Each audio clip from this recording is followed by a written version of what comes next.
everybody, welcome back to another week at Beyond the Trailer Park. And lovely, we have a full house tonight, so we'll get right to things. And first, I want to welcome back Miss Ashley. How you doing? Hey, how are y'all? We are good. Little sweaty, but you know. Oh my gosh, it's like 115 around here this week. Yeah, that just turns Canada into a lake, I think. Probably. It's crazy. I mean, we're just pushing like 90, and we're complaining that we're dying. So, yeah. Well, you know how I love my flip-flops. Yes. Okay, well, I'm to the point, I'm like, I don't even want clothes on because it's too hot. I don't want no shoes on. I just want to be able to stay home in my air conditioner. I don't blame you one bit. Yeah. I at least keep the flip-flops on still, but it is a hangout, so pants are, not necessary. Well, then I won't tell you. I won't tell you then. Never mind. I thought that was assumed that no one wears pants to a hangout, right? Good, because I haven't been wearing pants for I don't know how long now. Well, I just scared to say something. Well, your show is audio only too, so I can only imagine what you wear to your show. Absolutely nothing. Why do you think Bobby gives me a free reign of whatever I want? That's how you get it. Yep, absolutely. That's how I get in control of the show. And when I'm mad at him, I wear a robe. Ah, there you go. There you go. Well, now that we made Beth blush, over in Lucky, hi Beth. She's just like, for those of you listening, we've left her speechless. So she's like, why did I want to envision Bobby sitting at a table looking over at Ashley naked? Look at her, she's still blushing. I know, that's okay. So Pennsylvaниa's still there, obviously. Yes, we're still here, regretfully, in some cases. Haven't melted. Let's just say the woo fuckery is just really strong in the last 2 weeks. Ooh. Oh my god, I've actually learned a lot about freaking Pennsylvania, and they suck in the last week. Because Brandon had some major health issues, and he didn't have insurance. Yeah, God. Yeah, and so he finally has a job now that he's got insurance, and it doesn't even remotely, I mean, it's like the bare minimum of the insurance. Yeah. Well, the only thing that through the ACA, the only thing employers have to offer is the bare minimum. The drawback from that is a lot of shit is not covered. Now, I'm through Medicaid, so I am completely covered, thankfully. Mm-hmm. I'd probably have close to $1 million in bills. Well, maybe not that much. I'd probably have I'd say $250,000. I know my one hospital bill that I was in for 3 days, it was over $14,000 a day, and they didn't do anything other than IV. That's basically what they did to Brandon, and I'm like, what? Mm-hmm. And they totally misdiagnosed me because they refused to believe I had a stroke, even though my neuro said I had this was before I actually saw the neuro, but all the signs were there. Their whole excuse was that it was caused by dehydration and the fact I was non-compliant with my diabetes medications, which prior to the stroke and getting on Medicaid, I had no choice. I could not afford my pills. And Pennsylvania is not just the only state. Like even before I had my stroke, it was actually maybe 9 months prior to that. Pennsylvania actually did what's called extended Medicaid, which allows for even more ACA. So even prior to that, that's why I didn't qualify. We didn't have extended Medicaid. Even though I am working, I do qualify now. But it's just some states will not expand the Medicaid. So, yeah, it's goofy. I mean, there's good points and there's bad points to ACA, but it's not all ACA. It's the limitations that were put on the ACA. Yeah. But it's I mean, I have friends that have really, really good insurance, and thankfully for that, because one is going through brain tumor. I Hmm. mean, could you imagine doing that with no insurance? No. It's just, I mean, that's why I harp about it so much, because it's just, if somebody was worse off than I am, having to deal with the system, they would not be able to do it. Yeah. Or if they were inexperienced or didn't have the wherewithal. I mean, I've been in and out of the system for 20 years, so I knew what to expect. And I knew the day I had my stroke, I knew I would be eligible. Right. But I'm thankful that Bobby and I got married, and he's got the insurance that he has now, because who knows where we'd be at right now. yeah. And that's a shame, because, I mean, my personal opinion towards marriage is it's just a fucking piece of paper. But along with that piece of paper, whether you're gay or straight, it doesn't matter. The legal ramifications behind it are so strong and so needed. It's pathetic. When my ex-stepmother had broken her hip, I already did have power of attorney, and I had the legal papers for it, but the hospital tried to fight us on it and said that I wasn't allowed in the room. I couldn't make any decisions because I was not family. And thankfully, the doctor sort of knew us and said, you may want to rethink that. Mm. And I went home and got the papers and said, I have legal power of attorney. And they still tried to fight it, and finally that's when the doctor stepped in. But it's bullshit. Nobody should have to go through that. Mm-mm. I mean, especially in the situation Bobby's in right now. Yeah. I mean, some people might look at it, and I don't mean to make light of Bobby's situation. Oh, it's not that serious. It's just a finger.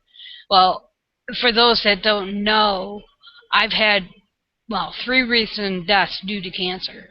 Oh, it's not that serious. One was misdiagnosed completely, so I'm very thankful that they've caught Bobby's as early as they have. Mm-hmm. I mean, and it's important. I'm glad you two did go ahead and tie the knot, because who knows where he'd be. So, the good thing is you guys were already planning to get married, but what Right. about Yes. the couple that they're maybe thinking in that direction, but suddenly, well, I guess we better get married so you don't die, and then do that, and then you've got the repercussions of maybe that wasn't the best choice as far as the relationship goes. Right.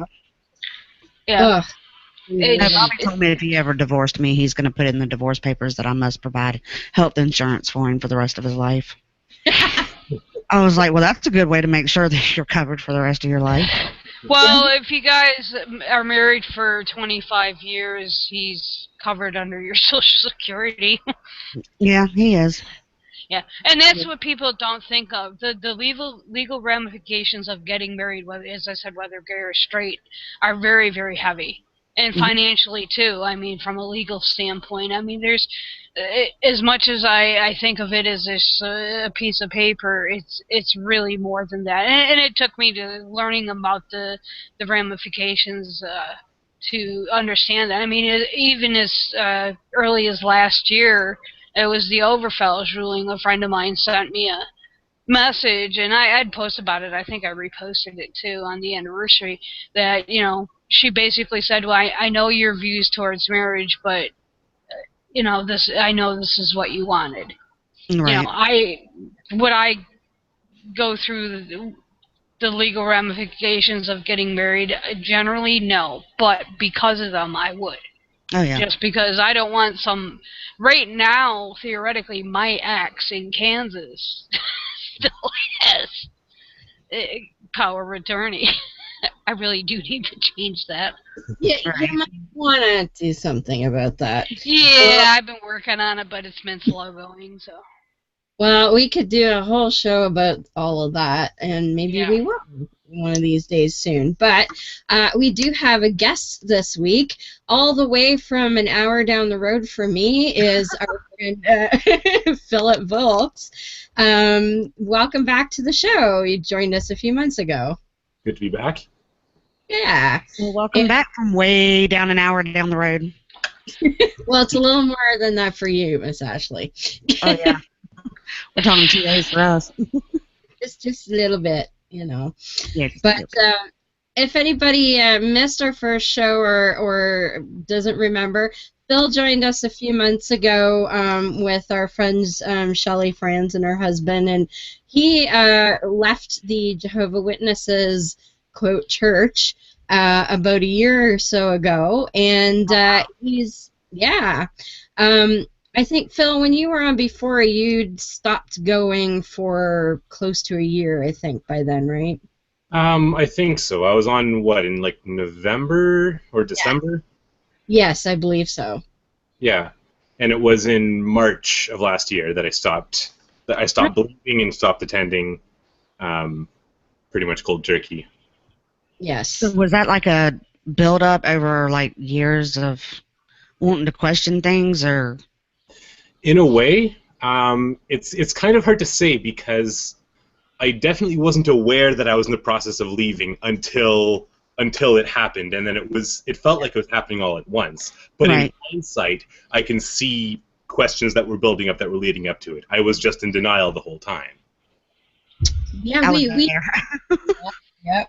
And Phil, you may not know, Ashley's only been an atheist for two and a bit years now, is it, Ashley? Right about 2.5 years. No, a year and a half. I was going to say, yeah, it's only been... Yeah. She's pretty fresh. Almost as fresh as I am. Yes, so... Well, welcome. We're glad to have you. Absolutely.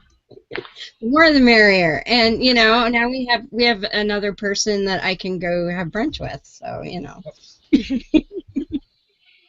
But at the time when Phil was on last time, you knew that they figured out that you weren't a, quote, believer anymore, and they had been calling to call you to what you call a disciplinary council, if I recall. Wait, what? Mm-hmm. Wait, Yeah. hold on. So you just stopped attending church, so instead of calling and making sure that you're okay, they call and say, oh, you've got to come. Well, it was a little more than that. Okay. Little. I'll try and give a little bit of the background. So, like I said, I stopped attending in March, but I had a lot of things that I was responsible for in the congregation. I had, different things on my plate, and I couldn't keep going there. I felt like a hypocrite just walking in the door. Like, all these people think that I believe all this crazy stuff that they all believe in, that I used to believe in, all of my life up to that point. So I went and told them, all of these things that I'm doing, you're going to have to find somebody else to do them. I'm sorry. Gave in my keys to the building and left. They started phoning me, trying to set up meetings with me. They started showing up to my apartment to try to, quote unquote, reason with me. What? And eventually they got the hint that I wasn't about to change my mind, and they eventually just kind of gave up. But over the months, as I would talk to different friends of mine, it would come up with different friends. Someone would invite me to a thing, and it would come up that I don't go to meetings anymore and that I don't believe anymore. Some people would just avoid me like the plague, whereas others were full of questions. They wanted to know, why don't you want to be a Jehovah's Witness anymore? Why don't you believe this anymore?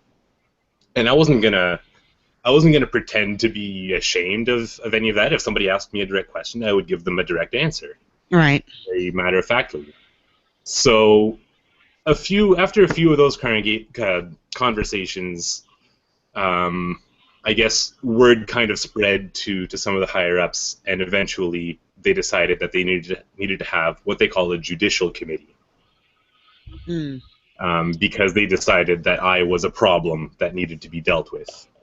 Yes. Because I was committing apostasy. What? Yeah. Now, you're slightly familiar with the Mormon side of that, right, Ashley? How they are like, well, yes. So Jehovah's Witnesses are similar in that regard, but what they we're gonna have a link to Phil's YouTube channel in the show notes because he's got some really good stuff up there. But they really equate him, somebody says, why don't you go to church? Him answering that question meant he is spreading apostasy. Exactly. Yeah. Because they're even arguing, they're saying, well, you could have just refused to answer. Baptists don't sound too bad after all. Oh, we haven't even got into some of the crazy stuff yet. Yeah. You leave the church around here, if you wasn't given anything, they don't come looking. Now, I know when Mormons try to leave, they do something called love bombing. Did you experience any of that, Phil? Not really. I was, like, when people asked, I was very direct about why I was leaving, right? I didn't leave any of that to the imagination. So, mostly I would get, people were either curious or afraid. Right. Wow.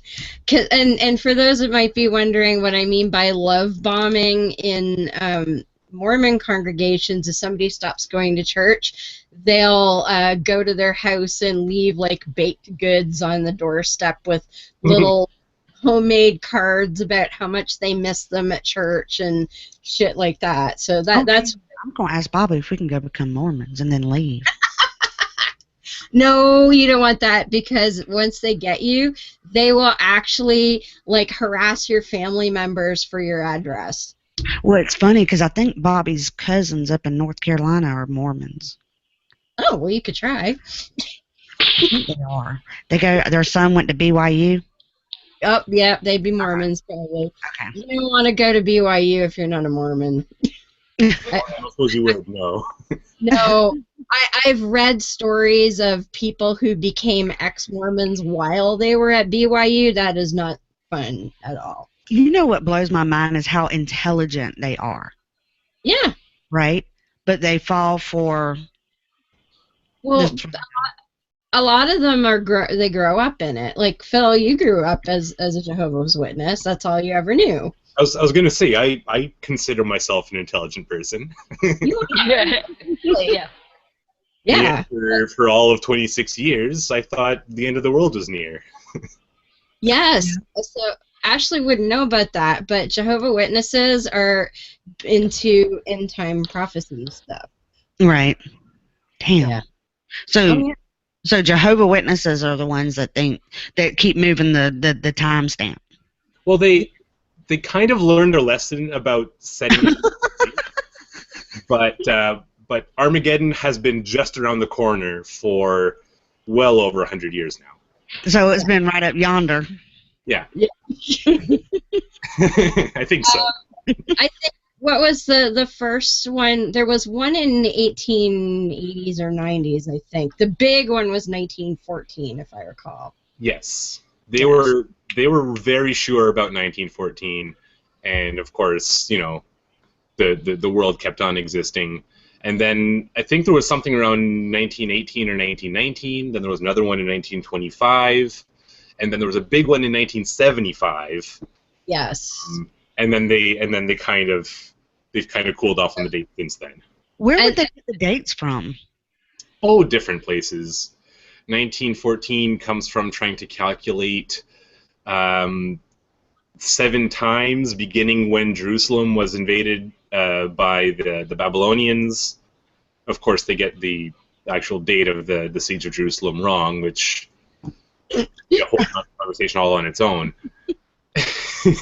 I don't even remember where they got 1925 from. I'd have to go back and look. 1975 was supposed to be 6,000 years from when Adam and Eve were around, something like that. No, right out of the Kenham School, stupid, in other words. As I like to say. We use special kind of math. Yes. Well, and the unfortunate thing is, and this was really prevalent from what I've read in the 1970s, was this idea they were so sure the end of the world was coming. People, Phil and I's parents' age, would just not get an education or even think about what kind of career they were going to have, because they were absolutely positive that they were not going to be here. And Phil, you even felt like, well, there was no real push to go to college or anything, because... Why would I? I had more important Well, things to this do. is Knock on people's the doors. mentality of the family down in Texas, and they actually won their court case where the Texas court said basically, in a nutshell, the kids don't have to be properly homeschooled because of the religious belief in the rapture being imminent, or Armageddon. I can't remember which. I think it's rapture. I mean, these kids basically, some would call them free range, and if you look into the free range movement, it's just basically nothing. I mean, if they come out with a third grade education level in reading, you're lucky. Now, some don't go quite that far. I mean, there's extremes on both ends. I mean, I know kids that are homeschooled in a secular environment, reason being the school systems just aren't strong enough, which would be the case here. But I know some that Christian homeschool, and if any, listen to our Vicky Garrison episode from No Longer Quivering, I mean, Duggars are a perfect example. Yeah. So. Oh, Georgia just passed a law that went into effect, a couple of them, and I can't quote them word for word, but in a nutshell, they passed it in July 1st where they didn't have to give teachers raises. They're taking away certain testing out of the schools. Well, that gets into a whole nother ball of wax, is where the attempt from some of the Reich is they want to cause, because of No Child Left Behind, they want to cause schools to fail. And when they fail, they can essentially privatize the schools. And when you privatize a school, you're opening up the door for religious-based schooling, and that's what the Reich is. I mean, it's a whole. I mean, the whole shebang behind that. It's nasty. I mean, a friend of the show, Dave Foda, one of his favorite documents is the Wedge document, which, if you followed the Kitzmiller Dover case, was very prevalent in there. It's all all this tactic is based in that document. Pretty much everything the Reich wants to do is in there, and that's what they are following, and that's why somebody like Ted Cruz, as much as it would have been so very dangerous as president of the United States. Right. The fact that he is in the Senate or Congress or whatever reason, he's still dangerous, but he would be more so as a president. And the more and more people you get, that's why you've heard me talk of the 15% solution. That's why that's so important, and that's all in the Wedge. It's all in the Wedge document. Yeah, because they're talking. I mean, they're saying that they're not gonna focus so much on how like you would have teachers come into other teachers' classrooms and judge and rate them and things. Yes. They're gonna lessen those. Yeah. And I'm like, wait a minute.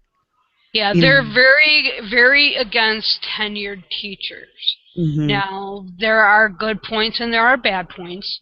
But basically what they want is the ability to fire any teacher that does not toe the line theologically.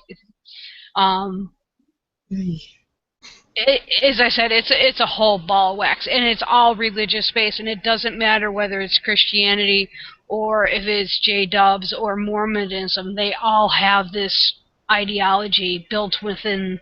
They want to basically dumb down the future generations, and this is why, to throw this in there, the Ark encounter is such a travesty.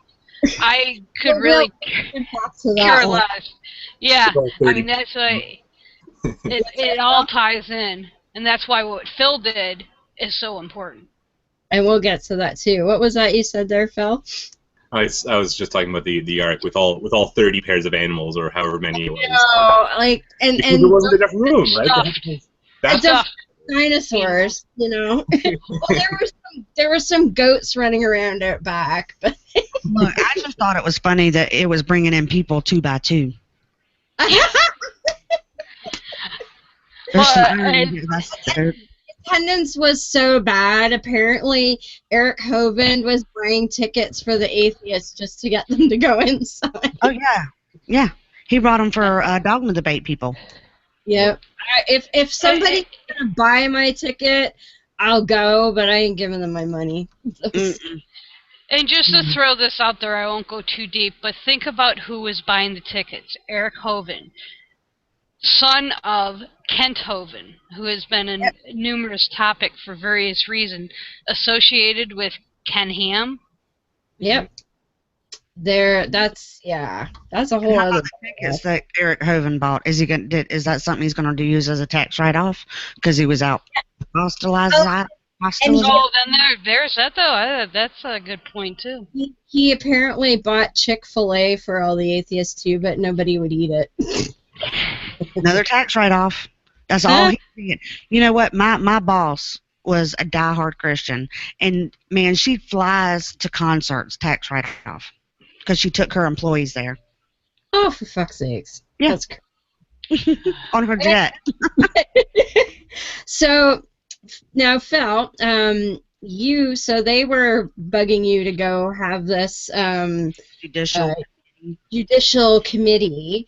And I know last time we talked, you were kind of avoiding them because you had a plan. And what was your plan? Well, I was when they first started calling, I wasn't quite decided how I was going to deal with it. Their procedure is actually very clearly defined in their internal manuals that are secret, nobody else is allowed to look at, but it's available on the internet. Where can we find that document? Just look. The name of the book is Shepherd the Flock of God. So if you Google that, it should be the first result. Okay. That's like how the secret or sacred Mormon temple ceremonies. I just watched a bunch of them on YouTube. So, yeah, it's hard to keep secrets nowadays. It is. Anyway, so the way they operate is once they decide they want to have a judicial committee, is they'll call you and invite you to this meeting. And if they're not able to reach you, if they're not able to confirm that you received their invitation, they will then invite you in writing by registered mail. So that as soon as you sign saying that you received this letter, a mailman just shows up and says, we have registered mail for you. And then that confirms to them that you've received it. So if you don't attend once you receive this letter, then they will just disfellowship you in absentia. Right. And disfellowshipping, of course, means that once you're disfellowshipped, Jehovah's Witnesses are no longer allowed to talk to you. Talking to you is now against their religion. Yeah, that's shunning. That's like everybody. That's like the Amish. Exactly. Very much so. Yep. Yeah. So I thought about ignoring them and just kind of laying low, but I don't like laying low. I don't like hiding. So what I decided to do instead was I went and got myself a hidden camera in the form of it's a little pen. I suppose I could go get it, but I don't really feel like it. It's actually really neat. It actually looks like a pen, and I just kept it in my shirt pocket and just went into this meeting and recorded it without their knowledge. Yep. He did, and he's got it up on his YouTube channel now. Now, this happened back in January, but it's taken you a little while to get it together, which is fine. I mean, you got real life shit going on, too. Mm-hmm. So he's just recently put it up for everybody to see, and it's really fascinating. I watched all of it now. It's been a week or so since I've watched it all, but I found it so fascinating because you planned out what you were going to say very well, I thought. You kind of had an idea of where they were going to go or what they were likely to say, and you planned it out really, really well, I thought. And they were squirming pretty hard, but they wouldn't give an inch of anything. Well, no, they couldn't, because they have to. For one thing, they have to save face in front of each other. You can't, because that's kind of why there's three of them, right? So it's me and three elders in the room, and they're there partly to keep each other in line, in case God forbid, I start making sense. I wondered about that. And now these are people from your congregation that you would have been familiar with, or you would have known them at least. Yeah. If you watch the video, the one unfortunate guy who the camera happened to be pointing at, him I knew for several years. The other two, I'd met them a little bit more recently, because I just recently moved to that congregation. Right. So, the one guy he looked like he took my leaving a little bit more personally, and was saying, "You're either with us or against us." Okay, so during the midst of me jumping up, all of a sudden my screen started flashing battery low 7%. I'm like, oh shit. Wait a minute. So in the midst of me getting all that together, did you explain if they ever found out about the pen? Not that I'm aware of. To my knowledge, they still don't know. At least if they do know, they told me. The video's been up for what, a month now? Not quite. About that, I think. Yeah. Yeah. Oh, so, you turned it into a video. Yes, he started a YouTube channel, and he's got the full Judicial Committee video up there. Because he's got the pen in his pocket, like it's kind of looking at one guy most of the time. Sometimes you see like the ceiling and whatever, but the audio is very good, and you can hear all of their mental gymnastics flipping around in there. It's quite impressive. As I was saying, watch that. While you stepped away, Phil really planned out what he was going to say and what parts of scripture that he was going to talk about very, very well. They really had no dispute, because I believe your opening was something to do with in the Bible that you're supposed to question things, if I recall. Yeah, I can't remember the chapter and verse offhand, but the verse goes something like, "Do not believe every inspired expression, but test the inspired expressions to see whether these originate from God." Which you did, and you found out, no, they aren't. and to watch them, they're just like, well, but you don't believe the stuff anymore, and you're like, well, but it says I'm supposed to test it, and just deflect from that any way, shape, or form they could. It was quite impressive. And Phil was also saying, you missed, Ashley, that there's 3 guys, and they're kind of there to judge him, but also to make sure that none of the other 3 start to actually believe what Phil says. Oh, no shit. Oh, yeah. So it's the Judicial Committee is, the person who's accused, in this case me, and at least 3 other elders. So if for some reason they could have 4 or 5, but it's pretty much always 3, as far as I know. So it's always you and three elders, and recording devices are not permitted. That's why I'm kidding. And you're of course not allowed to have anyone there with you as a witness or anything. So wait a minute. So you're not allowed to have anybody there as a witness for you, right? But they're allowed to have 3 or 4 or 5, whatever witnesses, 3 to make sure that they don't start believing the shit you're saying.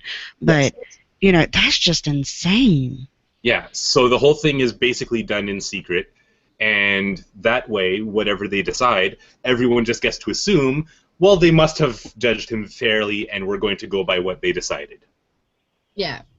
And they're going to, if the outcome, and I'm assuming 99.999% of the time the outcome is disfellowshipment, everybody else is going to assume that you must have done something pretty nasty, because why would the brethren do that if it wasn't bad? But there's no transparency of anything. So they could be sitting there going, if it was a married person, they could be sitting there going, wow, were they like sleeping with all kinds of, non-witnesses, or are they a hoe, or, or who knows what they're thinking, right?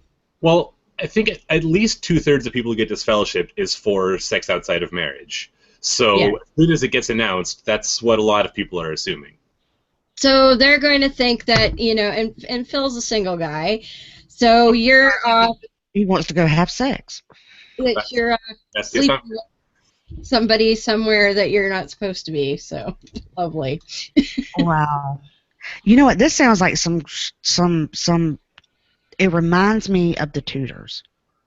Mhm. Oh yes, yes indeed. That's what. You know how they had the council on the Tudors. Yes. Well, there were several over the period, but I know you're thinking of Anne Boleyn, yes? Yes. Yes. And I'm like, oh my God. I mean, next thing you know, this poor man is, it pretty. Has anybody? I mean, I'm quite sure the congregation has seen your video. I don't know. I haven't Yeah. sent any of them the link to it, and if they have seen it, nobody's said anything to me about it. Well, they might not be. I'm waiting for them to stumble upon it by accident. Yeah. What would happen if they stumbled on it by accident? I figured the worst they could do is try to force YouTube to take it down if the people in the video complain about it. But Well, the only person really would be the guy whose face is on there, and all you'd have to do is edit it to obscure his face and re-upload it. Right. That is it. Like they could not, because Well, it also depends too on the law referring to recording of conversations.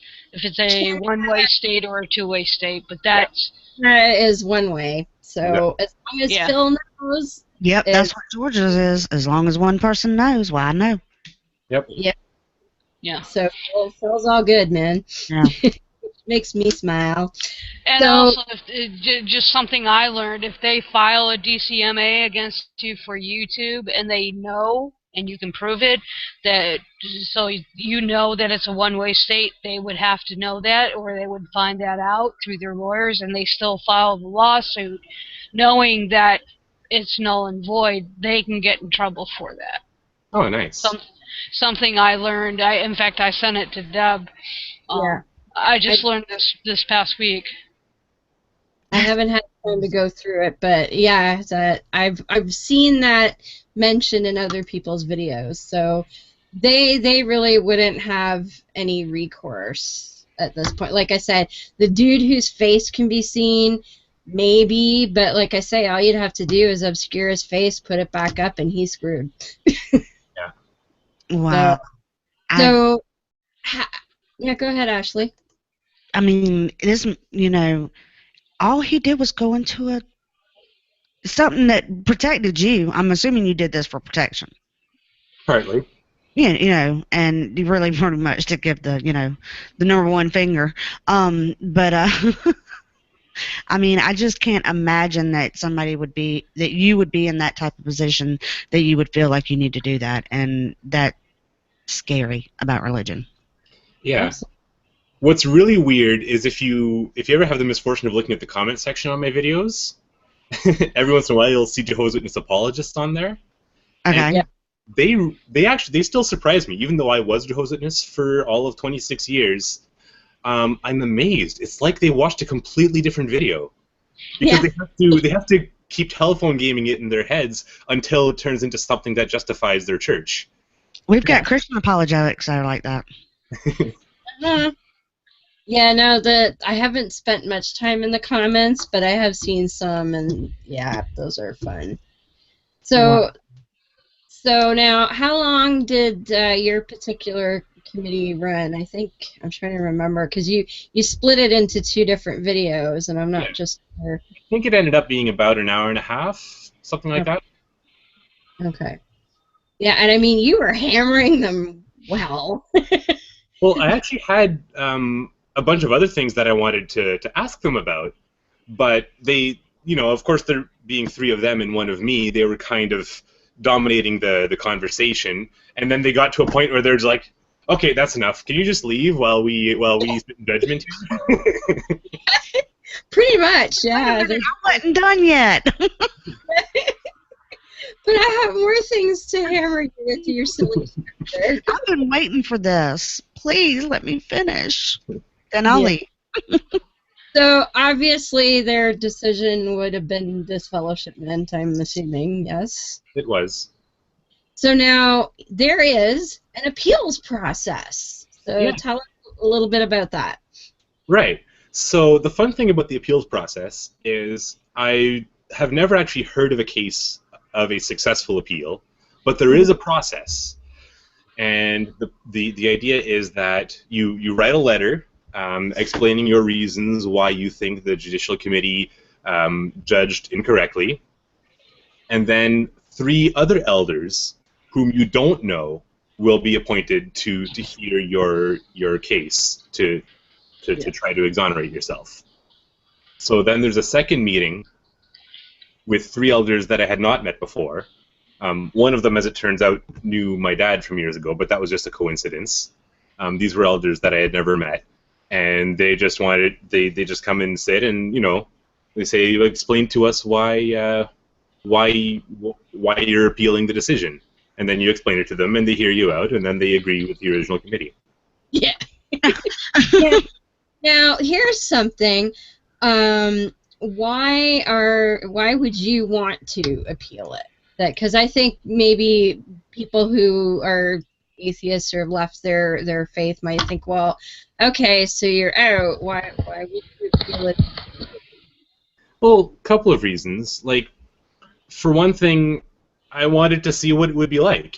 I was fairly sure, I knew, like I said, I'd never heard of a successful appeal, so I knew that they would just go ahead and uphold the decision of the original committee. But the original committee did not justify themselves, couldn't even bring themselves to justify the existence of that committee, because there's no precedent for it in the Bible, which they claim to be they claim that that's the basis of their religion. They didn't justify anything. They just deflected, and they said, well, we're not here to discuss any of that because we've already decided. We're just here to ask you if you're sorry and if you're going to grovel and come back to Jehovah. Well, I think what's really interesting about the fact that you went through that is that it shows the rest of us that this process is just so asinine. Well, that was a big part of the reason why I did it. I wanted people to see what the process was like, and to see, not just me describing the process, but they could actually see it themselves. Right. Mm-hmm. Now, did you record the appeal? Yes. Most of it. Unfortunately, the battery crapped out about 45 minutes in, I think. Oh, you still got a good bit then. Yeah. The length of time of these hearings are just mind-blowing. I mean, 90 minutes, 2 hours, I mean, that's just crazy. Especially when they basically made up their mind before they got there. Yeah, before they even got there. And the fact that you were so well prepared, I think, probably did lengthen it, but I mean, I've been in witnessing, I'll call it ceremony for lack of a better word, where, I mean, they just go at you. I mean, for a unprepared individual, it would just be, what the fuck? Yeah. They would just say anything to get out of there. I mean, I gotta give you credit for what you did. I mean, I've watched bits and pieces of your videos, and I mean, I had to turn it off because it was just like flashbacks for me. I mean, I didn't go through a disfellowship, but just remembering what I did to individuals, because I worked in a Jesus camp type camp. It wasn't specifically Jesus camp, but that atmosphere was still there, and it just killed me. I mean, ugh. Well, I apologize. I have not watched your videos. I've been kind of in and out, but I promise I'm going to go watch them. She's been a little bit busy, and she was on vacation and stuff, so we'll forgive her. Well, one of the reasons it took as long as it did for me to post the videos was because I wanted to at least go through and edit out any other people's names who were mentioned in the conversation. Because, it's fine that we're identifying the brothers actually sitting on the committee, because they're the ones making the decision to disfellowship me, which, for a lot of people, that absolutely destroys their lives. I happen to be somewhat independent just because of other parts of my experience, but for some people it's extremely devastating, and people literally kill themselves over this because their entire social circle, their family just disappears overnight. Exactly. thinking about that. Yeah. You know, I was just thinking about how you going through the process and recording it and putting it on YouTube and seeing how you are now. Because, I mean, I'm totally intrigued into what you're saying. Mm-hmm. You know, and for people out there who are still in the Jehovah Witness or who still Jehovah Witnesses that are thinking about leaving, they can come and look at you. I mean, you could be. I mean, I'm quite sure you're going to be, and you are an inspiration to a lot of people. So, Yes. you know, and I haven't even watched the video yet. Well, and the cool thing also that Phil did, and I really like this, he followed up his Judicial Committee videos with other videos where he sits down and talks about, how did I get there? So here you've seen the end of the process. Now, how did I get there? What made me question things, and what was my thought process? And those, I think, are excellent. You did a great job with those, Phil, in describing what your journey was. And I think, if memory serves, it's been a week or so, but the whole calculating of the end and all of that played a big role in it. Yeah, well, that really was what suddenly made me realize and like made me face the possibility that my entire belief system was nonsense. I'd been kind of holding on to it in spite of different questions and problems that I was noticing and trying not to notice. But there was that one question that I felt I really, I should be able to find the answer to this, and when I did find the answer, it wasn't the answer that I was looking for. Yeah. Well, I think you bring out a good point, because a lot of times in the atheist community, one of the last things to go with anybody within Christianity or any of the religions is the whole idea of what happens after death. Mm-hmm. And the whole funeral aspect. And for a lot of atheists that I know, that's the last thing that they grasp onto. So for you, even though it wasn't death per se or the funeral process, but you had one aspect of your belief system that you were holding on to, and then it was shattered. And I think that's important, because especially if you look at, I think it's the Mormons and not J-Dubs, but their attack on the LGBTI community. And what they have published recently is they're baffled in Utah why the teen suicide rate is increasing. And Yeah. I think it's important that people see that there are parts of your faith, whatever it may be, that you might be holding on to that are just going to be shattered in the end, and to really look into it. And I think that's a point you bring out in the one video that's important. I mean, for most Christian to atheist converts, as I said, funeral. For Mormons, it might be homosexuality. For you, it was the end time dates. And a couple of the J-Dubs I've talked to, that's their sticking point right there. Or part of the problem. Well, I think to me it's like you hold on. If you're like me at all, and you consider yourself a rational person, you might hold on to your religious beliefs for purely emotional reasons, but try to convince yourself that you're doing it for rational reasons. Yes. Yes. So I was basically looking for rational reasons to believe what I was believing. I did that with ghost hunting. I can freely admit that. And I was an atheist for like 17, 20 years by that point. So it could happen to anybody, trust me. But it's interesting. Not long after I watched your videos, I found a video online of a Mormon going through theirs, which they call a court of love. Right. Yeah, I know. Most asinine name ever. Much better than the Judicial Committee.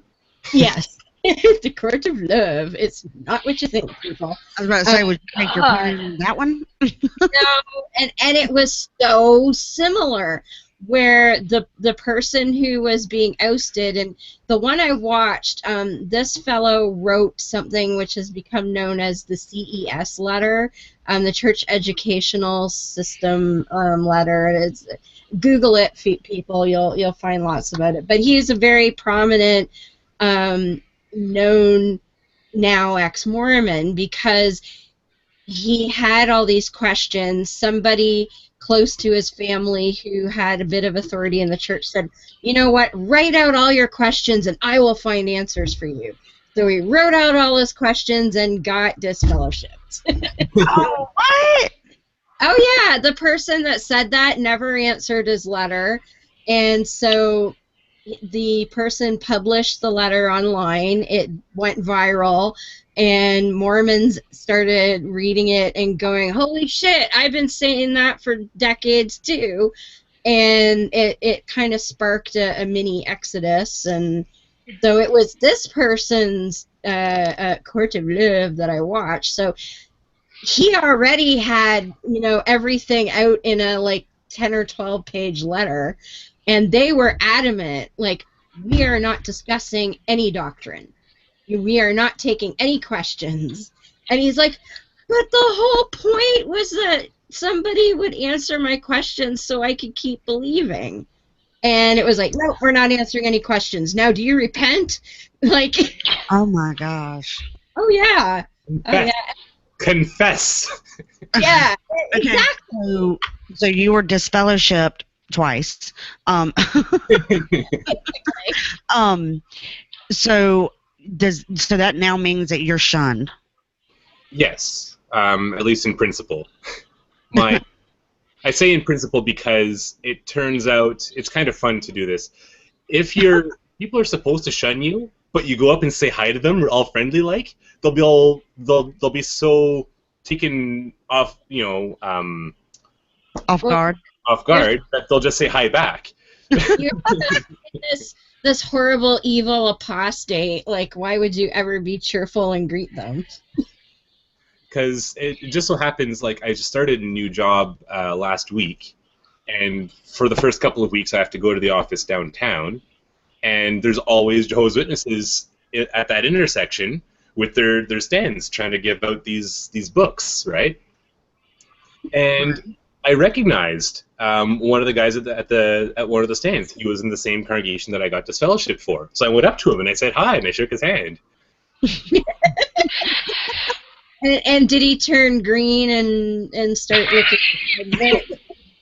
I didn't really give him time for it to get awkward. I just went. I said hi, how's it going? And he looked kind of like he responded in kind, but you could tell by his face that he wasn't sure what the appropriate response would be. Yeah, what to do. And So I just wait, took off and said, "Oh, I gotta go to work. See you later." Witness school. What do you do if an ex-Jehovah Witness walks up to you and says, hey man, how you doing? Whatever you do, don't answer back. Well, the thing is, they don't expect that. What they expect is for you to bow your head in shame, because that's, they expect people who get disfellowshipped to, like, still kind of believe, Mm-hmm. and that happens with a lot of people, right? So if somebody, goes and has sex with their girlfriend and gets disfellowshipped because they weren't sorry enough, they're actually sorry, but if you don't convince the elders that you're sorry, you're getting disfellowshipped.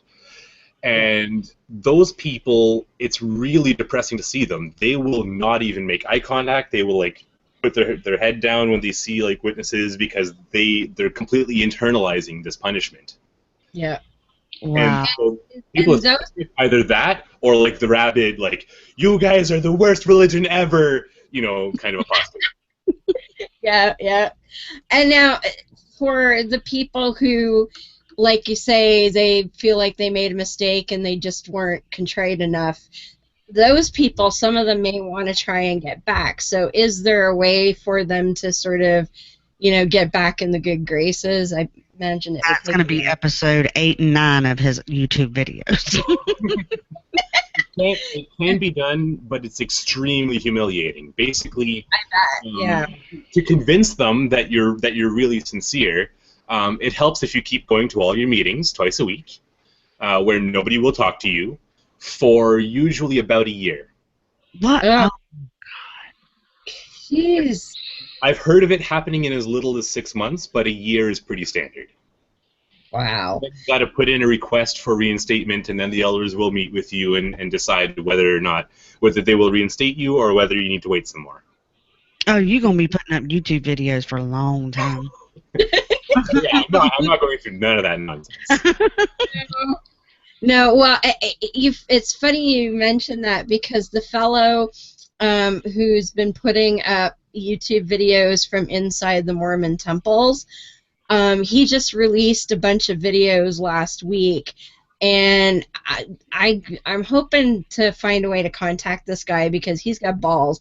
He went to a Mormon congregation that he didn't know, pretended to be still a Mormon, and managed to get, like, he stayed there for over a month, going to all the meetings and taking jobs and getting, his temple recommend back, and he's, like, working in the temple all so that he could get all of the secret video footage to get back to all the other apostates. I'm just like, dude, I don't know how the fuck you could do that for over 30 days, but kudos to you, man, because I love that. That's some creepy shit. You should go watch that, too. That's a lot. Two things I want to throw out. Deb, make sure you put the link in the show notes, because that's something they should watch. And this is more towards Ashley, and this is why I love having Ashley on our show. Yes. And, I mean, she's part of our show, too, as well, but... And this is to you as well, Phil, is that it's really, I love listening to Ashley's reaction to some of this. I mean, you and I, we'll say old hat, so to speak, but her questions are just so, for lack of a better word, innocent, and it really showcases the importance of what Phil's doing. Yes. And as you pointed out, the guy doing the Mormon stuff. And this is more the stuff I wish we could get our hands on. I mean, I know there's some really interesting stuff out there. I mean, I've been dealing with a lot of medical woo lately, and it's amazing because your questions are on point, so innocent, but yet so powerful. Because not everybody is like Beth and I see or hear about a weird religion. I'm all over that shit. I want to know whatever I can. And Ashley hasn't had that opportunity yet. Yeah. And so she can kind of ask for, folks who maybe are like, they've heard of the Jehovah Witnesses but really don't know anything about it. Yeah. But now, when people come knock on our door, people would come knock on our door when I was a child. I never knew those were Jehovah Witnesses. Yeah. I just thought they were church people coming to check on you. Yeah. I actually had I don't know if they were Southern Baptists because I was in Buffalo at the time, but we'll just say Baptist. Yes. Yeah, and I had made the mistake. I got involved in a group called Pioneer Girls, and basically what it was is Christian Girl Scouts. And of course, I was a believer at the time, and I was still considered myself Lutheran. I was still in high school, and they actually, much to my mom and dad's chagrin, because they were, like, as I said, I'm as close to a PK as one can be without being a PK, and that's preacher's kids, for those that don't know. Okay. There were 3 of them, which I think is comical, came to my house and tried to convert me to Baptist beliefs. In my own home. I was underage. I was, 16 maybe at the time. Oh, jeez. And it's just... But I never really thought anything of it back then. Yeah. No, you wouldn't. And that's why the tactics of whether it's the judicial committee or going door to door proselytizing or whatever, that kind of shit needs to be exposed. Mm-hmm. Yeah, I used to think that, I used to tell Bobby all the time, let's go to a church one day and just sit down with our recorders. And just record. Because now, knowing what I know now, I would love to go sit in a church. But shit, it'd be nothing compared to what Phil's got. We're for Yeah. it. Well, Hemet Mita, the friendly atheist, actually has a book. Well, I'm going to say it's at least 5 years old. It might be a little bit, give or take, but he actually offered to convert if someone could convince him, and it's been a long time since I've read it, but that's a book to get your hands on too. But it goes along with what Phil's doing. He basically, if I remember correctly, highlighted just the bullshit. Mhm. Yeah. Jerry DeWitt does it too, if I to some degree. With her Dan poker Barker. Yeah. Yeah. Dan Barker does it as well. So I mean, this just adds another voice to counter the bullshit, and I like the fact, this is J-Dub, and we have people doing Mormon, so it's just, The I mean, Jehovah's Witnesses, to me, at least here in Canada, I think they've kind of gotten a free ride for a very long time. Like, they go door to door, and people are like, oh, it's the Jehovah's Witnesses again, and it's Canada, so we kind of smile and take the pamphlet and try and shoo them away as quickly as we can. But nobody would really make a big deal out of it here because it's like, well, they do their thing over there, we'll do our thing over here. But when we realize the impact of what they're doing and how negative, like Phil was saying, imagine somebody, and I mean, Phil grew up in the church. He's just fortunate that he's the kind of person who was able to go out and forge a bit of a life on his own, and he wasn't as dependent as some people can get. But think about, somebody that's the only life they've ever known, and oftentimes women who are to be dependent on husbands and whatever, and to face disfellowshipment, like he said, people are literally killing themselves over it because one day they have a community and a purpose and a family, and then the next day they don't. They have nothing. They have, like, literally their own parents or children would turn their back on them. And so that's just horrible. And the Scientologists do it, the Mormons do it, the J-Dubs do it. The other Christian denominations aren't so bad. Of course, the Muslims will just kill you. That's a whole other conversation. So, But, you just spoke of family. How did your family take all this? Excellent question. So with my family, none of my siblings took the J-Dubs as seriously as I did. They never did get baptized. But my parents are still very active in their congregation.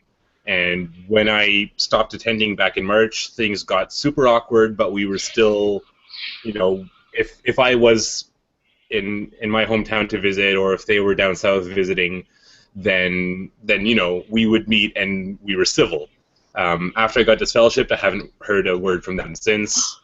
A couple of months ago, they were down in Kitchener visiting, which is about an hour up the road.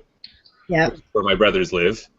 And yeah, they when my brother asked if I was invited, they said it would be better if he didn't come.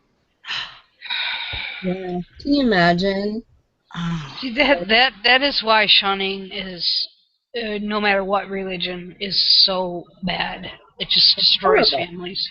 It just destroys families.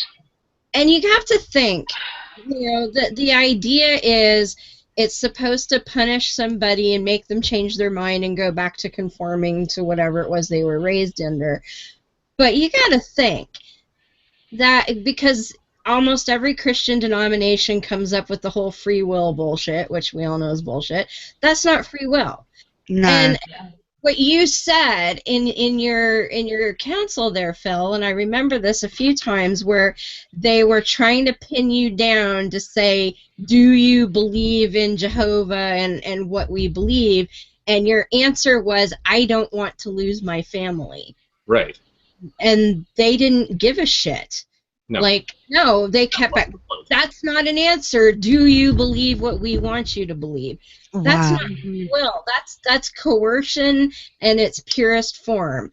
Believe what we want, or we're going to take your family away. And so, you know, every time I get some Christian or even Muslims are doing it now, you know, free will, fuck that. That's not free will.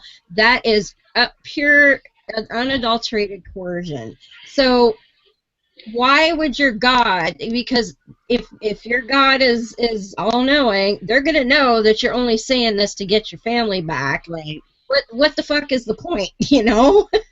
It's just, makes me so mad. And how is that faith? How is that belief when you have an ulterior motive? And as like you said, they don't get it. Mm-mm.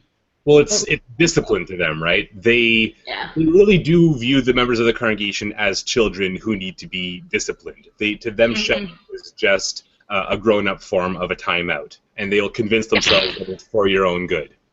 Oh fuck! Wow. Yeah, that's a good point to make too. Timeout. Yeah. It is. I like that. So are you essentially on a timeout right now? Is that what they're trying to say? I guess that's the notion. Yeah. Wow. Well, they're going to be waiting a while by the sound of it. So, well, I really do hope that your parents come around one day. Mm-hmm. Yeah, I'm glad at least your siblings are a little more reasonable. Oh yeah, yeah. My brother was upset when my parents told him that they didn't want me around when they were visiting with him. He was not okay with that. Good. And I told him, don't worry about me. I know you got my back. You know. Enjoy your time with the parents. I'm not judging. Well, and one distinction, because I think, Ashley, you might be wondering this, and other people might be, why is it that it's okay for your family to visit your brothers and not you? It's because they never got baptized. Right. So it's like they never took it as a serious thing, whereas you devoted yourself to Jehovah and then turned your back. So that's how they look at it. So I wanted to make that distinction. And that's one of the excuses that apologists will use to justify this kind of punishment. They will say, well, you basically agreed to this when you got baptized, so you can't complain about it now. Yeah. But you agreed to it under the assumption that the bullshit was real. And you generally agree to it when you're underage. Really? That was my next. I was going to ask: are you baptized as a youth, or how does the baptismal? Because I was baptized as a baby. I was also baptized as an adult. Long story. I was baptized 9 times. So, well, okay, I don't feel so bad then. So how does that work? I mean, I'm not clear. I mean, is it when you decide you believe in the bullshit, or are you baptized before you have any idea what the fuck's really going on? So the way they approach it is you should get baptized when you're mature enough to understand the implications of your decision.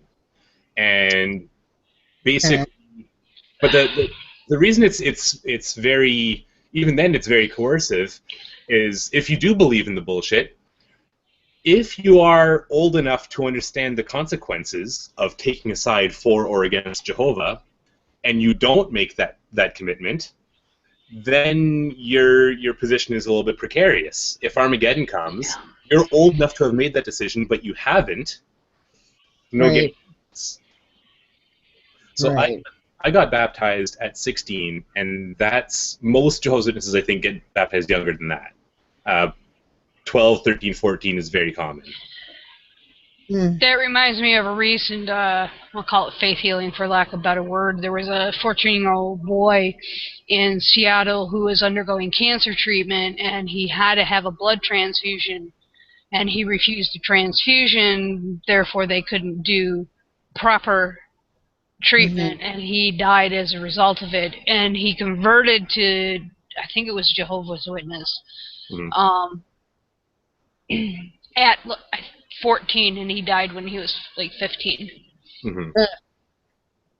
And that's why I was wondering, because like you said, it's at an age where you were supposedly able to understand the ramifications of your decision. And basically what it came down to, from my understanding, is this kid did say he understood what he was doing, and of course within the J-Dubs, his case is he's a martyr to them. Although 2 years down the road, the only people you're hearing about his case from are those of us that are against any type of faith healing. Mm-hmm. So that's what I was wondering. So can I just say that I feel like I've been living up under a freaking turtle shell for the last month or so? Because I had to go grab something from Bobby real quick, and I was like, hey, this dude Phil that we've got on the show tonight, he's got some videos out that I ain't seen. He's like, what are they about? And I was telling him, he's like, oh yeah, I've seen those. I'm like, what the hell have I been doing, living up under a freaking rock? Go Bobby. But you know, it's amazes me because they, like you said, they take that, well, you agreed to that when you got baptized. So, and I've seen videos and literature where if somebody gets disfellowship, they're like, well, that was their fault because they agreed to it. So if they're hurt, and then they turn it around, well, you're hurting your family because they had to disfellowship you. No. You either made me make this decision while underage. So basically, you made the decision for me. Yeah. Second off, this is just crazy to me. It is. It is. And there's videos like the Jehovah Witnesses have YouTube channels, and they have videos out there where, you know, they'll get some parents going, oh, you know, we had to disfellowship our daughter, and they hurt us so bad because they did that, and then everybody's like, oh, poor parents, you know, that you had to make that sacrifice for Jehovah, and it's like, oh, it's all that kid's fault, you know, it's terrible. Okay, so say an 8, 9, 10, let's just say 14, 15-year-old who's still under the age of 18, gets baptized some point in their life, but at the age of 15 or 16, they decide they want out. Do they have to go through the whole process too, or would the parents have to go through that process with them because they're underage? I think if they're underage, they can have a parent with them in the judicial committee. Right. But now, what happens then if, like, say, you know, some 16-year-old that lives at home gets disfellowship? Like, are they just supposed to live with their parents and no one ever talks to them? And so, like, because legally, the parents cannot throw them out because they're minors. So, what happens? That I think is going to vary from one family to another. Right. It obviously is going to get super awkward either way. They are going to have to talk from time to time since they're living in the same house, but because they're her parents. Yeah, but from what I've heard of people in those situations, it becomes extremely uncomfortable for everyone involved.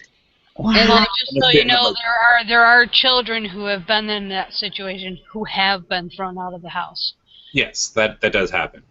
Yeah. Yes. And in fact, I think there was one about a year ago that I think Secular Student Alliance, if I remember correctly, raised money for. Yeah. Because they were it was ex-Mormon. Okay. They had to raise money because this kid. She got kicked out of her house. Yeah, got kicked out of her house, and so there are. I mean, it might not be J-Dubs specifically, but there are cases where the shunning aspect comes in, and these kids. I mean, it happened with the Mormon Church specifically, especially LGBT. I mean, they're getting thrown out left and right. Yeah. That's why I say it depends on the family, because I have heard of that happening with J-Dub kids, but it's by no means automatic. Some parents will take their responsibility of taking care of their kids seriously, even though they're being shunned by the congregation, whereas others will just completely disown them and say, go find yourself another place to live. But see, that brings up an interesting point too, because from a legal standpoint, they can't do that. So let's say it goes to court. Well, a good example is the whole billion-year contract in Scientology, and nobody's, and I understand why, has actually challenged that from a legal standpoint, because you're fighting against Scientology, who allegedly has boatloads of money. So, you know, you're talking David and Goliath, to borrow that analogy. But what would happen legally if a kid decides to challenge it. I mean, a parent legally, from a court standpoint, cannot do that. Well, and I mean, I remember getting into a fight with my mother when I was 17, and I was a bit of a bitch, and I literally said, "You cannot throw me out." And if anybody had said, "You leave," I would have been like, "Nope, you're gonna have to pick me up and carry me out because I ain't leaving. Fuck that." So, but if you've been raised in a household where when mom or dad says jump, you immediately ask how high, you're not going to think about those things. You're just going to leave because you don't realize that you have that option. At least that's the way I would think of it. But anyway, I think we're going to take a quick break. I'm going to play a quick segment for everybody. And when we come back, Phil, I want to talk about the goings-on, the legal ramifications. And forgive me, was it... what state was that happened? Was that out in Sacramento? That was in San Diego, I think, the one you're talking about. San Diego. So it was a child sex abuse case involving the Jehovah Witnesses, and there was a legal development there that was in the news last week, and I wanted to talk about that. But first, folks may have heard me talk about my niece Samantha, and how she recently came out to me as a trans woman, and we went to Pride together last weekend. Well, Sam, I've been trying to encourage her to talk a bit about herself and her story a bit, and we threw together a quick segment last night. I'm hoping that when she has time, she'll do it kind of semi-regularly. So she put this together, recorded it, and I threw some pictures on it, whatever. But just to give a little bit of background, Samantha's not actually related to me. I knew her father for many years. I've known her since she was 10 years old, so I've been auntie for a long time. And so we decided she was going to talk a bit about her and her experience. This is her introductory segment, so she does talk a little bit about herself. It's about 5 minutes long, so if anybody needs a quick bio break or drink refresh or anything here in this virtual studio, go ahead. And so this is my niece, Sam.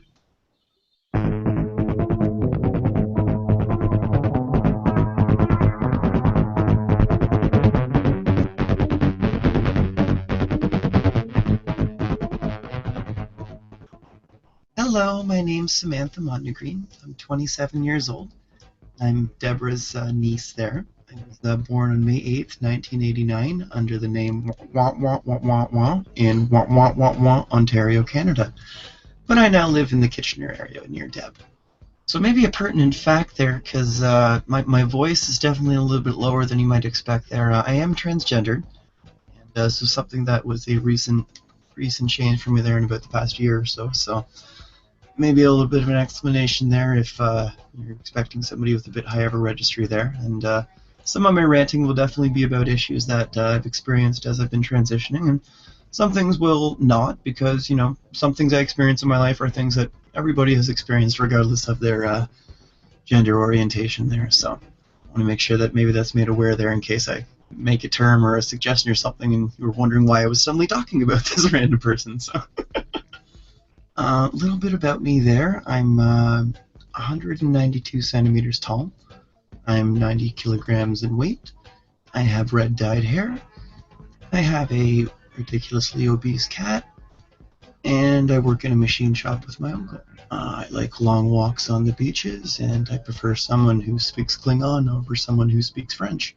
I was raised in a ridiculously religious, oppressive environment there by a single mother who had more pressing concerns on her hand with her firstborn child than she did with me, and therefore it maybe led to me being shoved under the rug / getting to learn things from a bit of a different perspective there. So oftentimes I'll seem jaded and bitter and angry at the world, and that's because I am, so I'm sorry about that, but when you've been kicked enough times when you're down, it's kind of the perspective you get on it there. And it's not that I'm trying to bum other people out. I'm real. It's what I've lived. It's what I do. So I'm fully willing to admit when something's been corrected or rediscovered too. So there's an academic term where basically about 34% of all knowledge you learn in your lifetime will actually be rediscovered, and you'll actually learn that it's incorrect there. So anything from things you learned about history to things you learned about astronomy, anything you can imagine there, about a third of the knowledge in your life will be proven wrong there. And so I am fully willing to admit that I can be wrong, and I'd love to be corrected there. If you have more knowledge on a subject than myself, I am more than willing to listen to it there, because expanding knowledge is something that all people should do, not just myself. So I try to come at as many things as I can from an open mind there, even if I may seem sort of Taurus and stubborn there. I really do actually have an open mind about things if you're willing to listen. And Deborah wanted me to rant today, so I gotta think about what I want to rant about. Okay, one thing I was always frustrated about as a child, and maybe this can be a tip for parents there, and one thing that always bugs me is when parents say, "You can't give me parenting advice because you're not a parent." Well, I was a child of a really shitty parent, and that's kind of why I can give parenting advice, because I don't want other parents to make a child that's bitter and angry at their parents like me. So that's why I definitely think I am qualified to give parenting advice. And one thing I think is really important is that if your child has a realization about themselves, whether it's anything from them realizing their orientation, their gender, their sexuality, their religious choice, their non-religious choice, what type of pet they want to have, what school they want to go to, if your child has certainty, that needs to be respected. If they're certain about killing their high school bully, that might be something you want to discourage, but certainty about self-actualization should not be discouraged, because that's where suddenly a child's going to repress important things about themselves that they're at the stage where they shouldn't be repressing that. They should be developing that and appreciating the strengths and weaknesses of who they are as a person themselves, whereas, what you want them to be, for example. I know a lot of parents will use an excuse, "Oh, well, you're too young to know what you want there." And I was hearing that literally until I was 22, and having my own car and my own home and living independently, college educated for years, still hearing that you're too young to know this or that. And so there was really no point, because even when I was 8 years old, I was already very certain about things, including wanting to transition there. There are many things that a child is certain about from a very young age, and that needs to actually be respected and dealt with appropriately there, as opposed to dismissed. By no means is every certainty a wonderful fact. If, again, they want to, beat up the school bully, or they want to, destroy the earth with a giant space robot, like certain things don't necessarily need to be encouraged. But the fact that a child is certain about something, especially at a young age where adults always know better, that needs to be respected for them. So there's my little rant for parents today. I hope you appreciate it.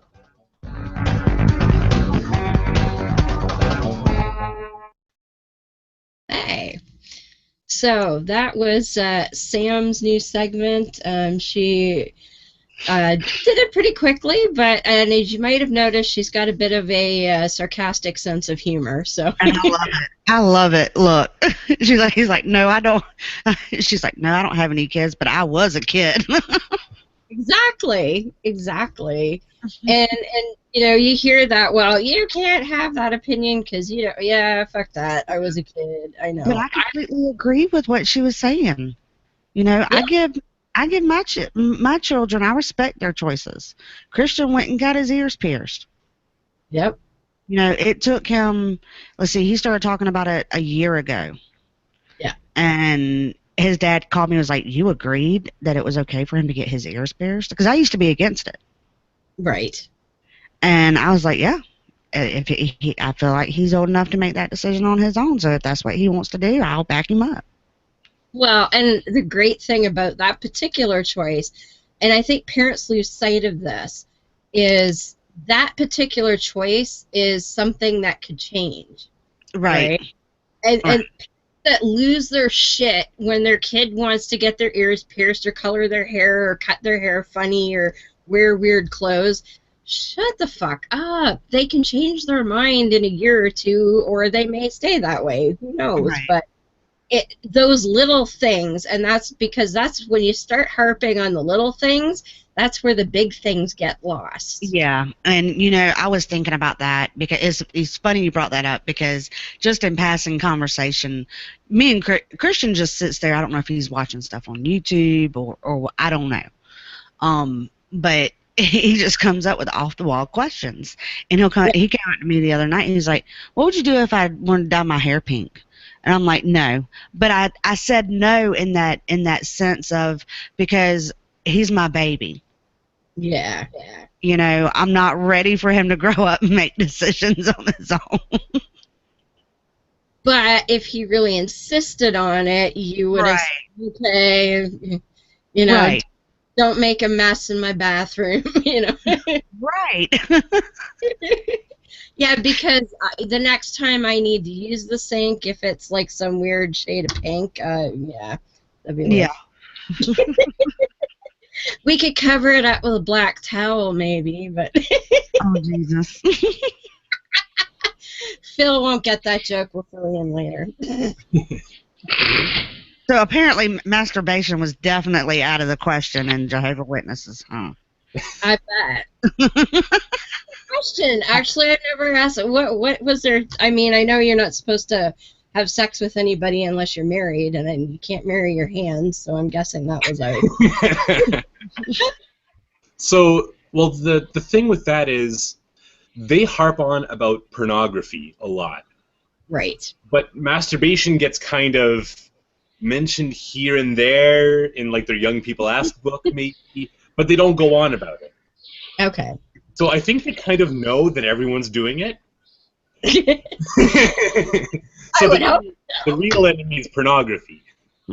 Oh, so as long as you use your own inspiration, it's okay. But if you start jerking off to actual porn, then it's totally sinful. Well, I think the idea is if you feel really, really guilty about it, then it's not so bad. Oh, okay. Okay. I have never, ever. Ask them point blank, they're still against it. You know what? I have never heard a man say that he felt guilty after pleasuring himself. I've known some, or not personally, but I've read stories of people that really struggled with that. Especially probably haven't known that many Jehovah's Witnesses. No. No, we just didn't talk about sex. Could you imagine, though, like next to your black towel in the nightstand, you've got your guiltometer. So as long as the guiltometer gets high enough, then you're okay for the next session. Look, my grandmother spelled the word. Oh, God. She would not say it. At 60, I remember at 67, 68 years old, somehow or another, we got on the subject of sex. And, well, I remember her telling me that her and my grandfather still had sex, and I was like, ooh. Yeah. It was like, first off, I'm not talking about sex with you, let alone you having sex with my grandfather. See, and I remember the time my grandmother walked in and my cousins and I are watching Porky's in the penis grabbing scene. We're all, hey, Grandma, it's a penis! Well, like masturbation and pornography. I don't know if you saw the videos from the Jehovah's Witnesses summer convention. I did watch most of those, yes. So did you catch the one about pornography? Yep. Where the guy he's going on about how does he put it, that his smartphone was a doorway to immoral desires? Yes. Oh and my gosh. And the guy in the video, like this is obviously an actor, right? It's not just a real person talking about his own experience. But he's saying, how does he say? He's not even looking at pornography. He's looking at things that aren't pornography, but are getting him excited. So he's feeling guilty about it. He's trying to find ways around it. Yes. And now I couldn't imagine in the middle of self-gratification you going, oh my God, I feel good. Oh my God. I mean, how could you even have self-gratification while you're thinking about this? No, you think about it afterwards. So you get off, and then as soon as you get off, you sit there and you're like, I am such a shitty Jehovah's Witness or Mormon or whatever. I suck. God hates me because he saw the dirty thing I just did, you know.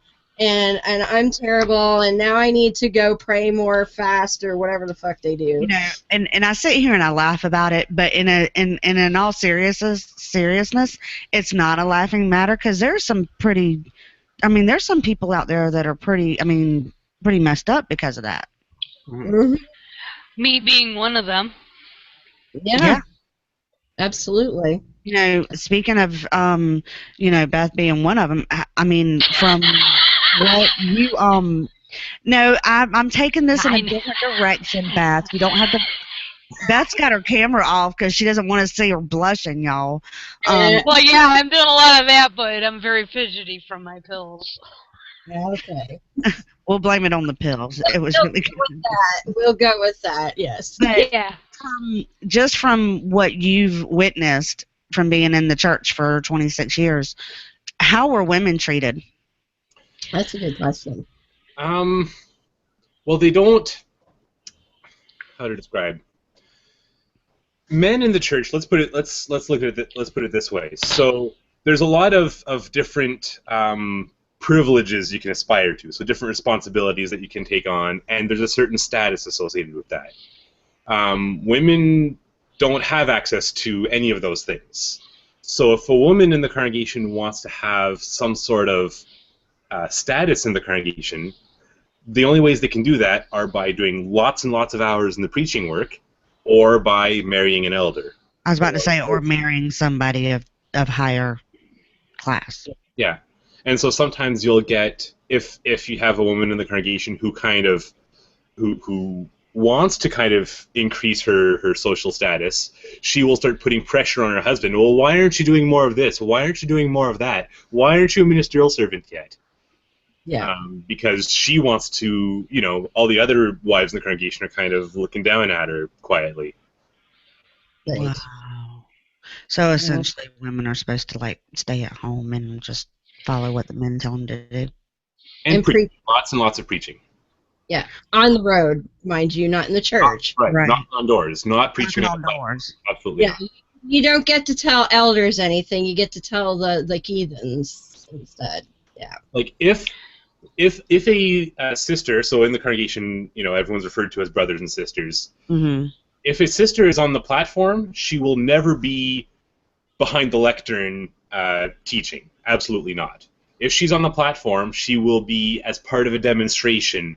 There'll be some sort of a rehearsed thing where she's demonstrating, talking to somebody else. So she's not actually teaching the congregation, because that would not be okay for them. She's being used as a tool.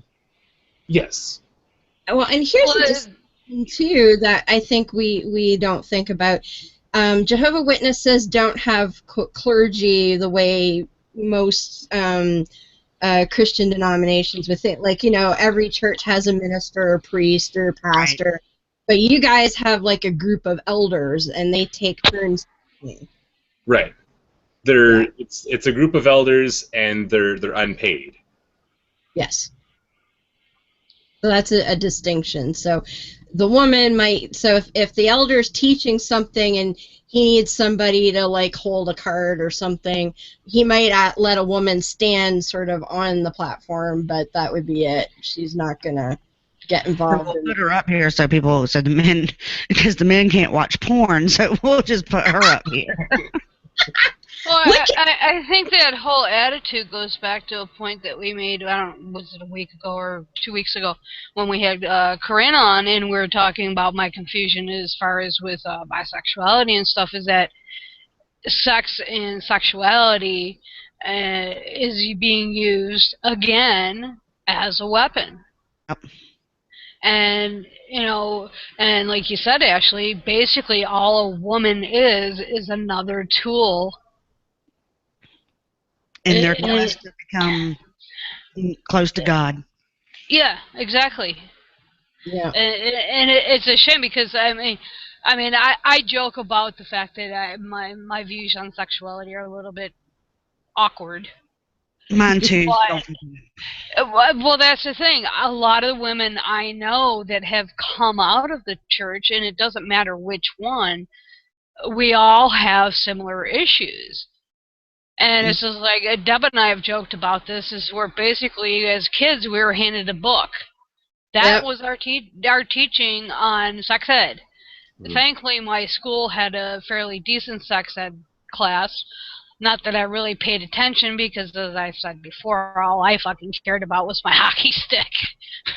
I mean, I lived hockey 24/7. I'm sorry. It's funny you brought that up because I made a joke the other day about how in our high school they would teach us sex ed and health and education.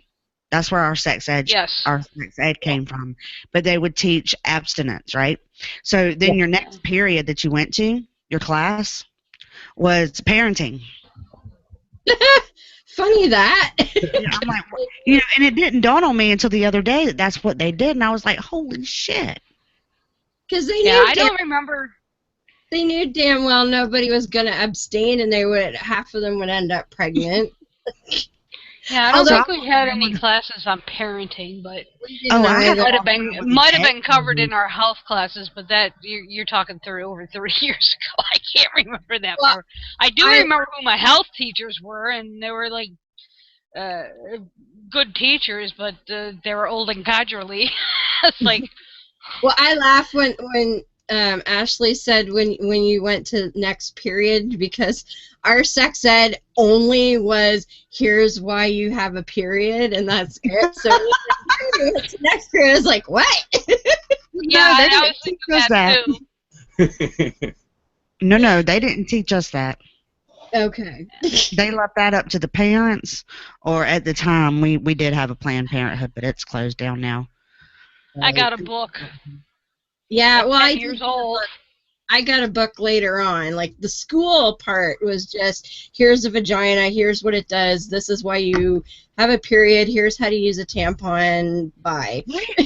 that was about it. And then I got a book later. But because we're coming up on the last 20-30 minutes here, I wanted to go back to not quite as fun a subject, but and it kind of goes with this a little bit though, because in the church, like we said, they have their group of elders that are the quote clergy and whatnot, and they're all, as we said, they do the discipline.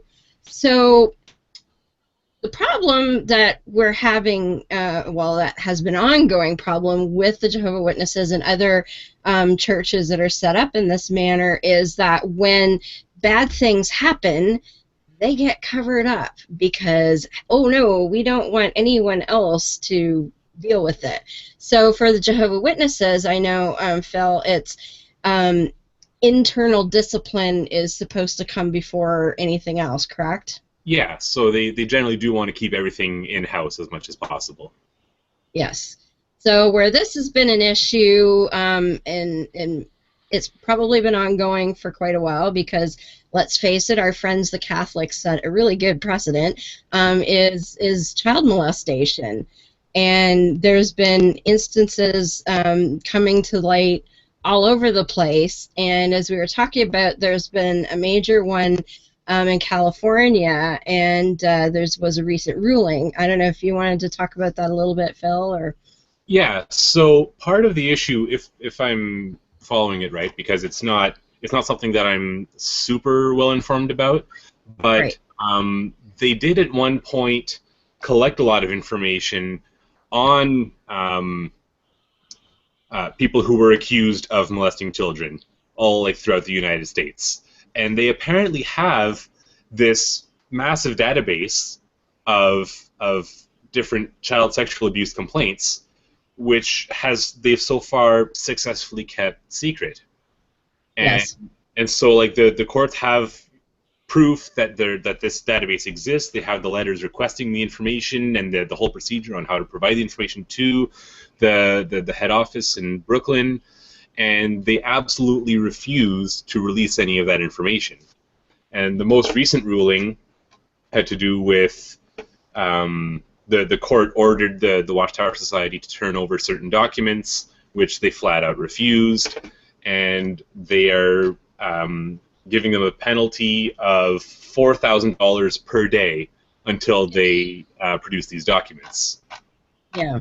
Which apparently brings them up to a little over 70,000 so far. Oh, good. Let's hope it keeps climbing.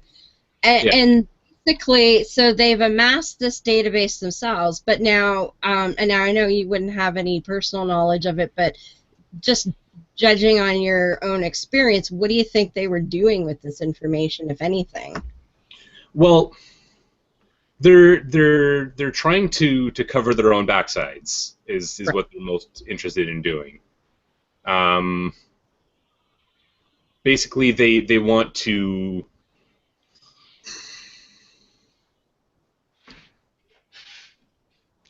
they want to avoid the situation where, let's say, a known pedophile gets appointed as an elder, for example. So that would be one of the reasons why they would want to have all of this information, is because when someone's about to get appointed to a position of responsibility in the congregation, that recommendation gets sent up to the branch can check their secret database and say yay or nay on whether or not this person can be an elder. And let's be clear, they're not making that decision in an effort to protect children. They're making that decision in an effort to keep the church protected, right? Yes. Absolutely. There's certain confidential letters that have gotten leaked where they'll straight up say, you know, if people in the congregation are likely to find out that he was a pedophile, then we won't appoint him. But if no one's going to find out, and it was a long time ago, and there's no way it can come back to us, then it can be okay. What? Oh yeah. They're basically pulling what the Catholic Church has been doing for over 100 years.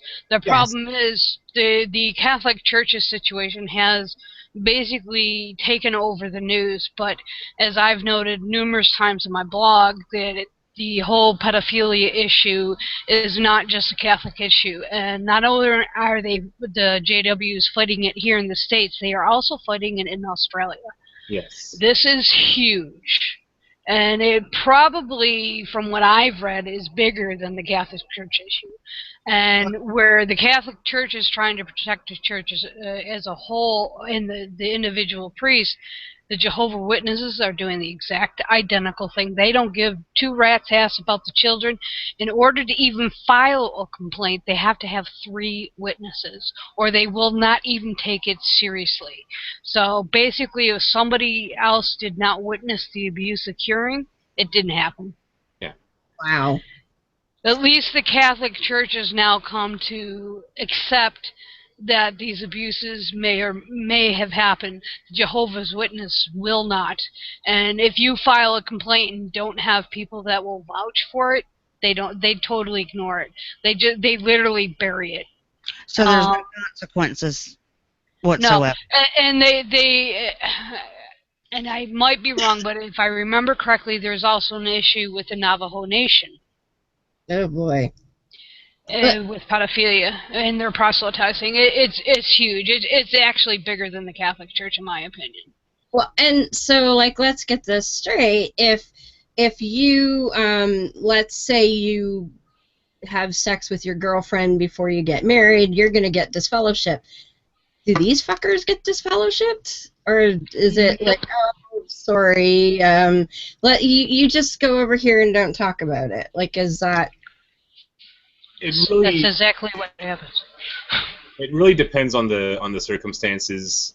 In the case of where someone gets disfellowship or somebody has sex and they're not married, quite often they will confess out of guilt, and so that takes care of it. If the person were to stand their ground and flat out deny that it ever happened, and you only have the girlfriend's word for it, then they might not get disfellowship because of the two-witness rule. But to put it in the other perspective, you got disfellowshipped for doing what the Bible said. Right. And yet some pedophile is not going to get disfellowshipped because, well, as I pointed out in a post on my wall just before the show, the Bible don't say don't have sex with kids. Basically, right? Yeah. They really are more interested in how it affects the congregation, how it affects their authority in the congregation. So what I was doing was a threat to their authority in the congregation. That's why they had to take action.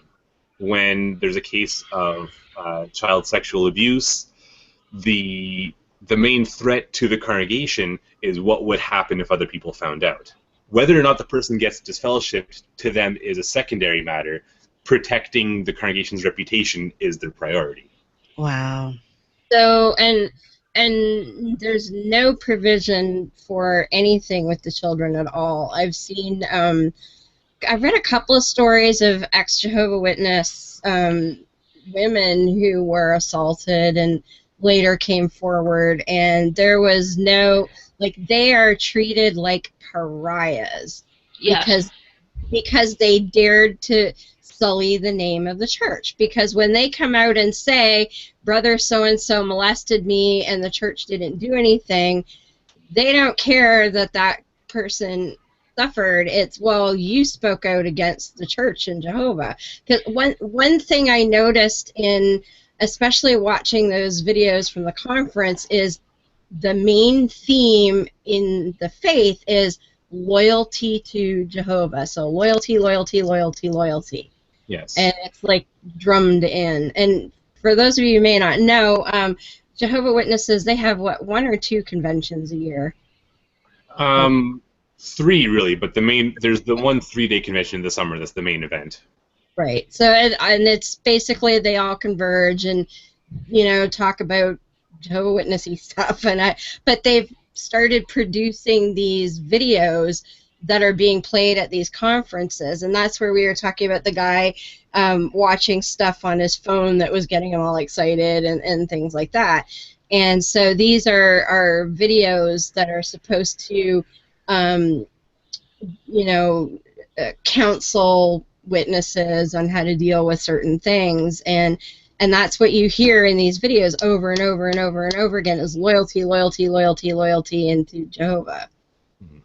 Wow. And so that's, yeah. Just to give you an idea pertaining to the pedophilia, recently in Delaware there was a court case. Clergy generally in 45 of our states are mandated reporters. Okay, the Jehovah Witnesses have been fighting it on two fronts. One, they don't, quote, have clergy, so they don't feel they have to report it. Mm-hmm. Yes. And that's how they are trying to backdoor this bullshit, because, you know, they're being literalist. They're taking to the, you know, where clergy. Well, we don't have clergy. And that's how they're trying to get out of it. I don't care if you're clergy or not. You're an adult who touched sexually a child. Well, what they're talking about is being a mandatory reporter. So what that means is a person who is in a position, as they say, like clergy or counselor or teacher, yeah. first responder, that kind of thing, they are legally obligated to report any knowledge of abuse of a child that they may have. Mm-hmm. How they get that knowledge is irrelevant. They are legally obligated to report this. So what the Jehovah Witnesses are doing, and it makes me laugh, because if a witness was to say question an elder, absolutely they're going to be clergy, because we're your elder, you're supposed to follow what Jehovah tells us. All right. And yet, in a legal standpoint, when, like I say, the law is trying to say you're clergy, you need to be a mandatory reporter, they're like, we're not. You're just church members that say stuff on a platform. Well, this is how far they are going in their tactics. They are actually invoking the confessional clergy client, for lack of a better word, privilege that the Catholic Church uses to protect their speech. So they're taking it because they say any conversation with the elders is protected speech, because that's in a confessional atmosphere. Yep. So they're trying to play two sides of the law at the same time. Phil, you were going to say something there.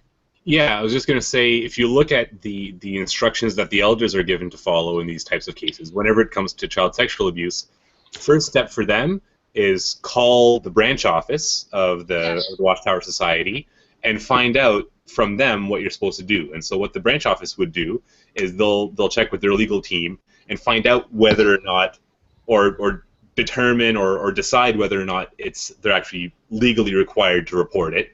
And they'll usually come back and say it's not legally required and give them other instructions to follow. Unbelievable. I sent you. Operation. Quite often they technically are legally required, and the legal department just kind of finds an excuse to say that they're not. Yes. They've also been told if the police come in demanding documents, they're not to give them anything whatsoever unless they check with the legal department first to see if there's some way that they can block. Yeah. There's a link I sent you, Deb, Yeah. Sorry, what was in chat. Yeah, I got it. Yeah, just real quick, it's from Reveal, and they're a Center for Investigative Reporting, and it's actually a reader's guide to the Jehovah Witnesses child sex abuse scandal. And a couple of the points they make, and Phil did touch on it, is that they are told to keep cases of child sex abuse secret. Okay? There's memos going back to '89 that show this, and basically, and Phil touched on this, in cases, the abuser, the process they go through, the abuser has to confront the person that abused them. Basically, it's for forgiveness. So they basically want to, and to them, that ends it. But from a legal standpoint, it does not. No. And the only reason these cases, the same reason that the Catholic cases are, because those that have been abused are now starting to speak out and go law first, or after the fact, because they realize statutes of limitations. They realize that there's been a pattern in the past of people who've trusted the church to handle it, and realizing the church ain't handling it. Actually, you were saying something, I thought. I said it's the beginning stages of a cover-up. Absolutely. Yeah. Absolutely. And that's all it is. Yeah. Yep. It's going on in England. Yep. They're training people how to cover up crimes, and that's scary. Yep. It is. And it makes you wonder if they're going to cover up sex abuse, which many people do not consider a problem. What else are they covering up? Yeah. Yeah. And this is not just happening in the States. It's happening in Australia, as I said. It's also happening in England. And this is specifically Jehovah's Witness. And what you were saying about covering up crime, and Ashley, this will kind of, this is sort of your venue. I remember, and I think it might have been a true crime show, I'm not sure, but it was a story of a woman who is being beaten by her husband, Jehovah's Witness. She went to the Council of Elders because she wanted to leave him and divorce him, and she was told that she needed to go back and be a better wife. Yep. And she ended up dead. Now, that does sound like something of, I mean, that's what we do around here. Yeah. This was, this woman had children. She went to the council. Like, she had actually left of her own volition. But the husband had gone to the Council of Elders and said, my wife is disobeying me and Jehovah, and she's gone off to live by herself, and we can't have that. And the elders actually physically went and pressured her to go back and live with him. Mm-hmm. Like, it blew my mind. Our thing, the thing at our church was, y'all just need to work it out. We can talk about it. We can get you a marriage counselor, and we're going to pray about it. Yeah. Okay. Like, that's One thing I want to point out about the situation with the child sexual abuse that might not be obvious is that all these things, like the case in San Diego, the Royal Commission that was investigating these things in Australia, your average Jehovah's Witness is completely oblivious to all of these things. right. And they honestly believe that either there is no controversy, they're completely insulated from it because no one's told them, it's not talked about, or if they do hear about it, they assume that it's malicious, is making up stories. So if you talk to them about this, they will very honestly say there is no problem because as far as they know there isn't. Or if they know of a specific case, as far as they know that's the only case, and they know not to talk about it because they don't want to stumble anyone to make anyone think that there's a problem when there isn't. Right. And good point, because if they talk about it and then somebody says, you know, well, I can't be part of a church that would condone that, they're going to see I caused them to lose their loyalty to Jehovah, and that's exactly. And yeah, so they're going to see it as, if I talk about this, I'm going to be harming more people because they might lose their faith in Jehovah and leave, and that's my fault. Well, exactly. Going to a point that you made, Deb, this is from another article I have. It's I'll just read it real quick. The Watchtower Child Abuse Protocols read like a mashup of scripture and corporate policy. From a 1989 Watchtower letter, and there is a link in this article, and I sent it to you as well, to all U.S. elders describing the importance of secrecy. Quote, often the peace, unity, and spiritual well-being of the congregation are at stake. Improper use of the tongue by an elder can result in serious legal problems for the individual, the congregation, even the society.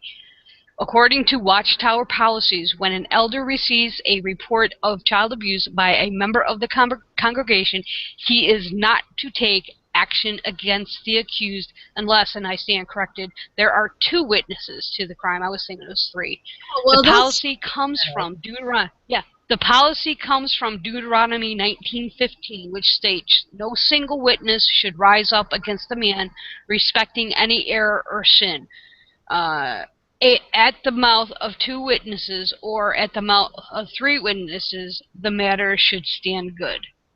That's how they justify their fucking bullshit. And no, you know, child molesters they love doing it in front of people, you know, all the time. Yeah. Well, I know of a few that do, but well, okay, that's, you know, that's that's an oddity, and that has to do with NAMBLA, so. Right, makes sense.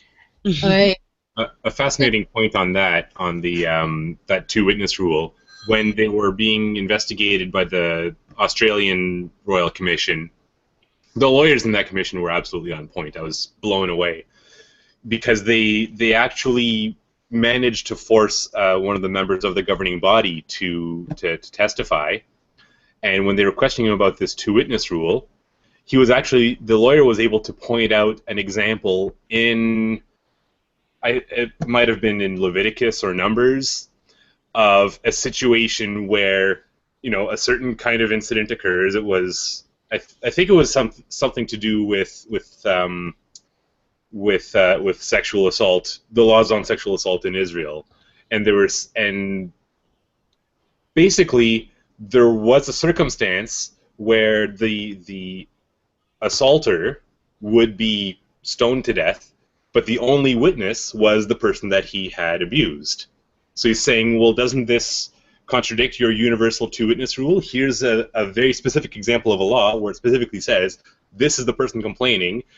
The evidence is, you know, something like someone heard her scream or something like that, and then the person gets stoned. There's only one witness.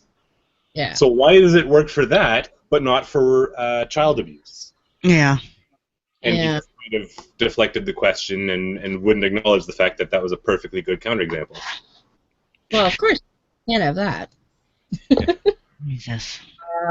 Well, we're getting about to the end here, folks. Phil, was there anything you wanted to add before we wrap things up? Not specifically, no. Okay. Well, thank you so much for joining us. We really appreciate it. We've enjoyed learning more and more about Jehovah's Witness and the disciplinary process, and I think it's really important for people to know about that and understand what kind of things are being faced by people who may have doubts in the Jehovah Witnesses and what they have to go through to extricate themselves. It's not easy at all. So let's everybody pimp their stuff there. Beth, where can we find you? Easiest way is on Twitter under Dune998, and I'm gonna plug a Facebook channel here. It's called Dune. I found audio versions of the book. I'm so excited. I just had to throw that out there because I read Dune about every 2 to 3 years, and I read all the books, and I have all of them. But reading's difficult, so this makes me very giddy. But yeah, find me on Twitter.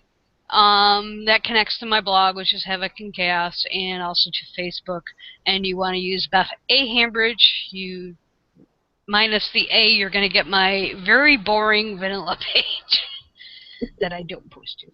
But yeah, and so again, everything Deb said. I think what you're doing is extraordinarily important, and when I get some time that I can actually concentrate, I'm gonna delve into your videos even more. I appreciate it, and I thank you. Excellent. Miss Ashley, where can we find you? Well, first, before I tell you where you can find me, for those, I hope I have time to do this real quick.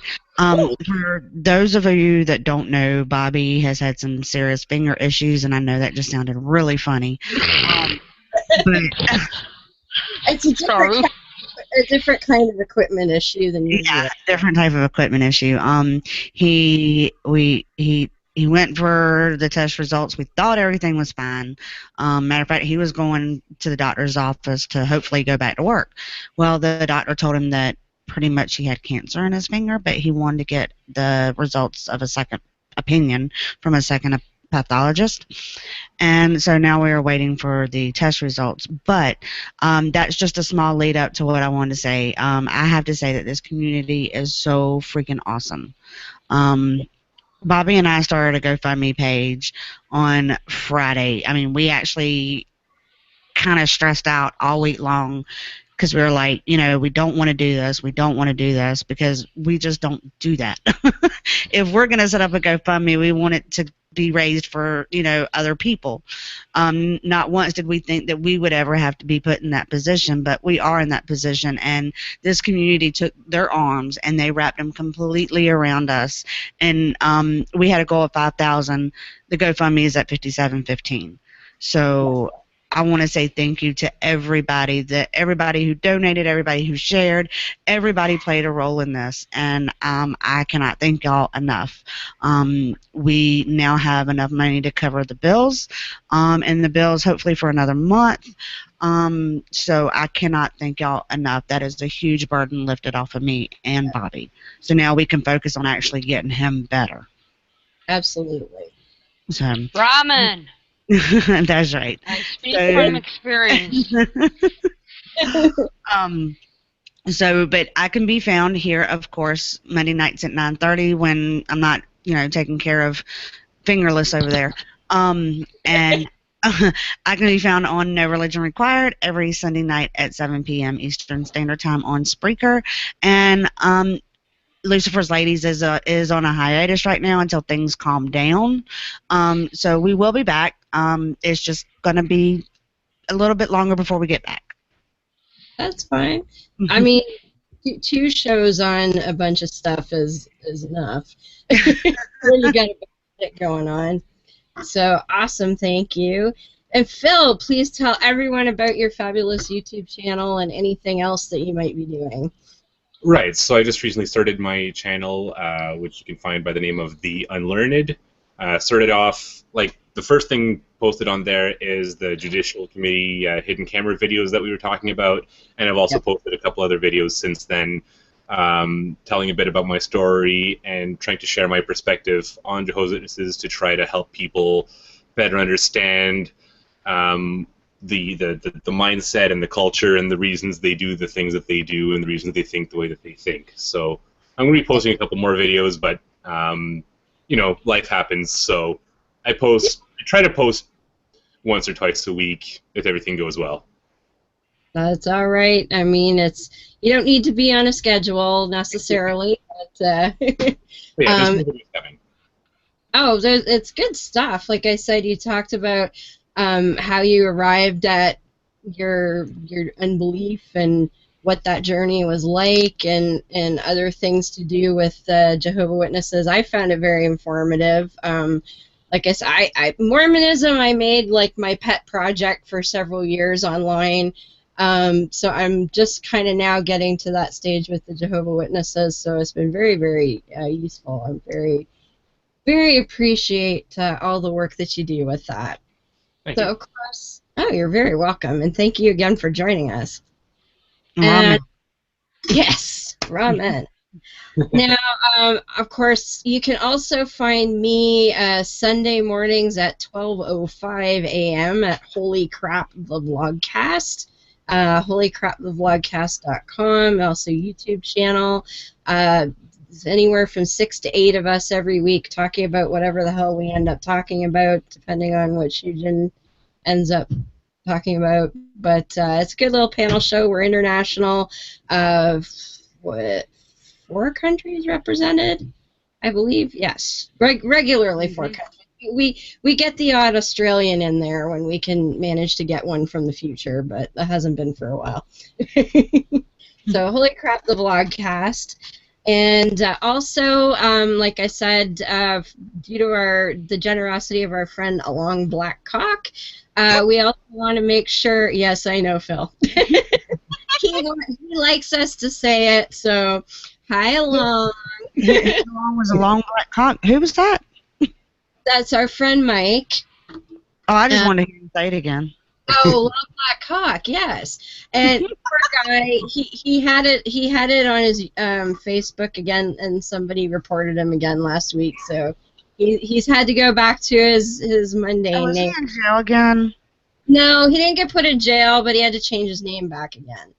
So he now has a cover photo that says Along Black Cocks in black and white, of course. So hi, Along.